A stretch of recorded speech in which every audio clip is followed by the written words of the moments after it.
Hello team, in this we're going to talk about microservice communications.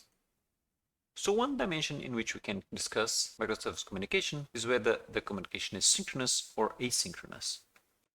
In a synchronous communication, a client here on the left sends a request to microservice 1. And then microservice 1 will do some processing on this request and might decide to forward it to microservice 2, which will then finalize the request. So microservice 2 will also do some computation on the request, send a response to microservice 1, then microservice 1 will finally send the response to the client. And the important property in synchronous communication is that the client is blocked while it's waiting for the response. So the client sends the response and it doesn't do anything else while it's waiting for the response. It's just waiting for the response to come back. And the service might be blocked as well if it also implements synchronous communication. And another approach is asynchronous communication. So here we have a client that's sending a blue request to microservice 1. And the same thing as in the synchronous case, microservice 1 might decide to forward this request to microservice 2. The main difference in asynchronous communication is that the client doesn't block while it's waiting for the response. So the client sends the blue request and it might perform other operations right after, and it might decide to actually send additional requests to the server even before it receives the response for the blue request. So here we have the red request and the green one. And the responses might be computed out of order. For example, microservice 1 might decide to reply to the red request immediately and send the response back to the client. So here the client will receive the red response before the blue response, and it needs to deal with this case. Then microservice 2 might finish processing the blue request and send the response back to microservice 1.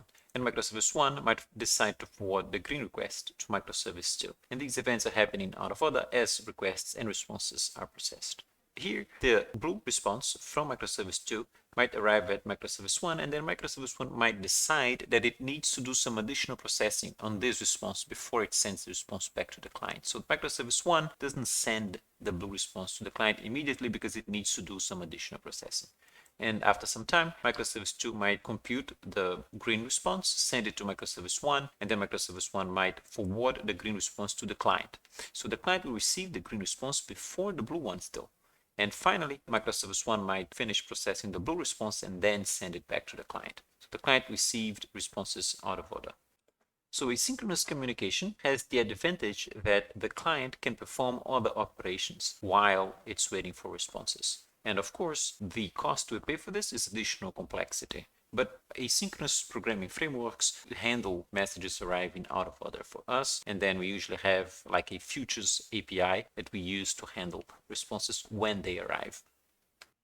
Another dimension we can look at is communication patterns. And one very common communication patterns in networked programs is the request-response pattern. So here we have a client and it's communicating with a service, and it sends a request, receives the response, and then it sends another request and receives a response, and sends a request and receives a response. This is very common, and it's, for example, what most web applications do. They send a request, get a web page, send another request, get a web page, click on the play button, get some video. So request response is a very common paradigm. So in this figure, we have a synchronous request response communication, but request response can also be asynchronous. So here we have an asynchronous example where the client sends a request to microservice 1, and then it sends another request, gets a response, sends another request, and then gets two responses. So we can have synchronous or asynchronous request response. Another communication pattern is streaming. So in streaming, the client sends a request to a service, and then the service will send a stream of responses to the client. The streaming pattern may also be called publish-subscribe. So here a client subscribes to an item of information, for example, a user login event. And then whenever a user logs into the system, that event happens. So the service will send an update to the client saying that a user logged in. And finally, we can have the message passing pattern, where a client or a microservice sends data to a channel, and then other microservices can get data from that channel. So here there's one client that's generating information and adding it to a channel. And then there's another microservice that's reading from this channel and doing some processing with this data.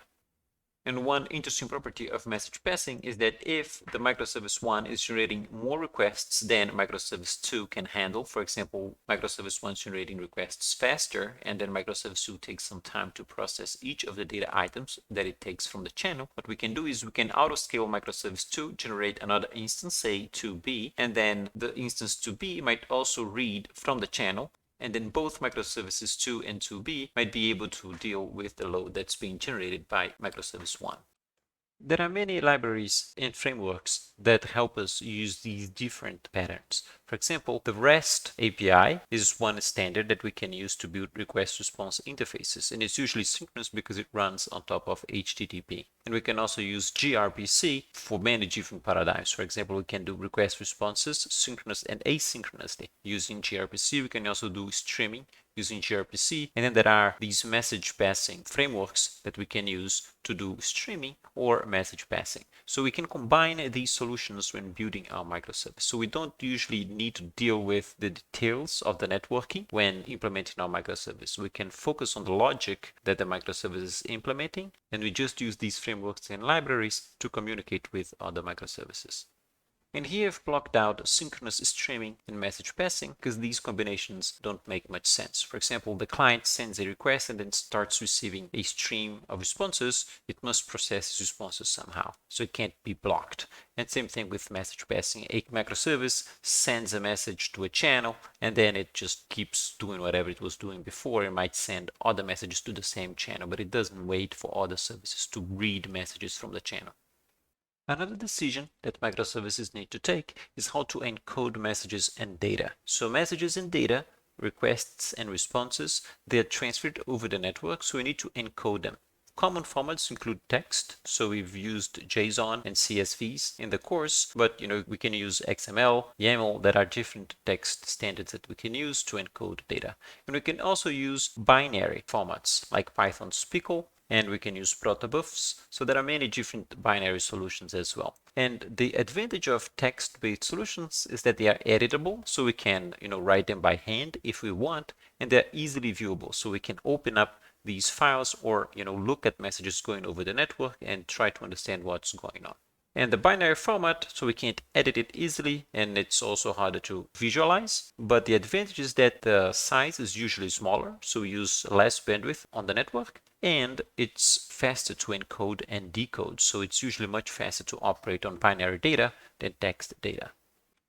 And when we're dealing with binary data, we have language-specific formats like Python's Pickle. So there's a Pickle library for Python, and other languages might also have Pickle packages, but they might also not have. And Pickle, by default, doesn't support other languages. It's a solution specific to Python. And we also have language-agnostic solutions like protobufs. So in protobuf, what you do is you have this meta language where we specify a structure. So here we have a person, and then a person has different fields like name is text, birth date is a date, and then we have email, phone numbers, and then the phones, they are a struct themselves like phone number, and then we define this new structure over here. So it's a meta language that we use to define data types, and then these data types are compiled to whatever language the program is using. So if you're using Python, this metadata will be compiled into a Python class. If you're using Java, it will be compiled into a Java class. If you're using C, it's going to be compiled into a struct.